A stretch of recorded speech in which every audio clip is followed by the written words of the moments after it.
والطور وكتاب مسطور في رق منشور والبيت المعمور والسقف المرفوع والبحر المسجور إن عذاب ربك لواقع ما له من دافع يوم تمور السماء مورا وتسير الجبال سيرا فويل يومئذ للمكذبين الذين هم في خوض يلعبون يوم يدعون إلى نار جهنم دعا هذه النار التي كنتم بها تكذبون أفسحر هذا أم أنتم لا تبصرون اصلوها فاصبروا أو لا تصبروا سواء عليكم إنما تجزون ما كنتم تعملون إن المتقين في جنات ونعيم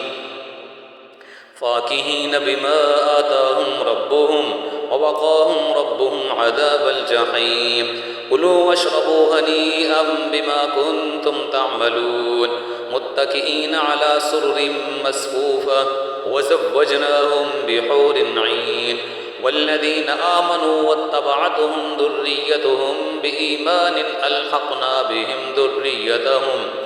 ذريتهم وما ألتناهم من عملهم من شيء كل امرئ بما كسب رهين وأمددناهم بفاكهة ولحم مما يشتهون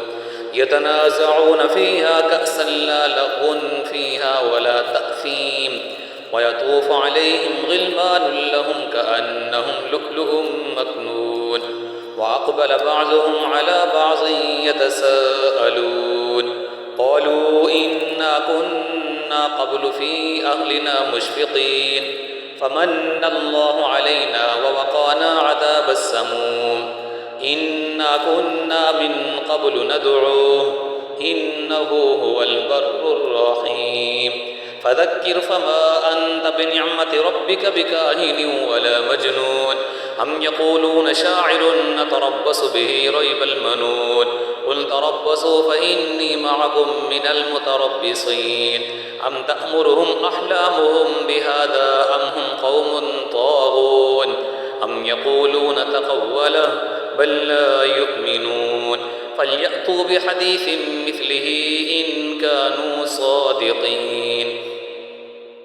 أم خلقوا من غير شيء أم هم الخالقون أم خلقوا السماوات والأرض بل لا يوقنون أم عندهم خزائن ربك أم هم المسيطرون أم لهم سلم يستمعون فيه فليأت مستمعهم بسلطان مبين أم له البنات ولكم البنون أم تسألهم أجرا فهم من مغرم مثقلون أم عندهم الغيب فهم يكتبون أم يريدون كيدا فالذين كفروا هم المكيدون أم لهم إله غير الله سبحان الله عما يشركون وإن يروا كسفا من السماء ساقطا يقولوا سحاب مركوم فذرهم حتى يلاقوا يومهم الذي فيه يصعقون يوم لا يغني عنهم كيدهم شيئا ولا هم ينصرون وإن للذين ظلموا عذابا دون ذلك ولكن أكثرهم لا يعلمون واصبر لحكم ربك فإنك بأعيننا وسبح بحمد ربك حين تقوم ومن الليل فسبحه وإدبار